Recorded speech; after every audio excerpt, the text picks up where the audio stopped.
কুম্ভমেলা ও অযোধ্যা ভ্রমণ শ্রীকৃষ্ণ ট্যুরিস্টের বিশেষ offer. Shrikrishna tourist আপনাদের জন্য নিয়ে এসেছে এক দারুণ সুযোগ। মাত্র 7 দিনের মধ্যে কুম্ভমেলায় পুণ্যস্নান এবং অযোধ্যা রাম মন্দির সহ একাধিক দর্শনীয় স্থান ভ্রমণের সুবর্ণ সুযোগ। যাত্রার বিবরণ। যাত্রা 10ই ফাল্গুন 1431 ইং 23শে ফেব্রুয়ারি 2025 রবিবার। গাড়ি ছাড়ার স্থান ও সময় হাওড়, ময়না, পাঁশকুড়া সকাল 7টা। ফেরত 16ই ফাল্গুন ইং 1-3-2025 শনিবার সকালে। Coach super deluxe coach. ভ্রমণসূচি।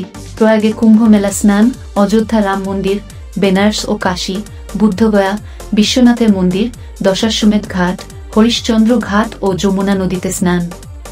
টিকিটের মূল্য 1 থেকে 48 নং সিট 6000 টাকা, বাকি প্রতি সিট 5000 টাকা। যোগাযোগ রঞ্জিত জানা, হরশঙ্করপুর 9933072979। সহদেব রায়, রাধাবল্লভ চক 8768230509। নেত্রবিন্দু মাইতি, লক্ষ্মীপাড়ি 9733783252। বিশেষ দ্রষ্টব্য: যাত্রীদের নিজেদের সাইট সিনের খরচ বহন করতে হবে। এই আকর্ষণীয় ভ্রমণ অফারটি সীমিত সময়ের জন্য। আজই আপনার টিকিট বুক করুন এবং ধর্ম ও সংস্কৃতির এক মনোমুগ্ধকর সফরে আমাদের সাথে যোগ দিন।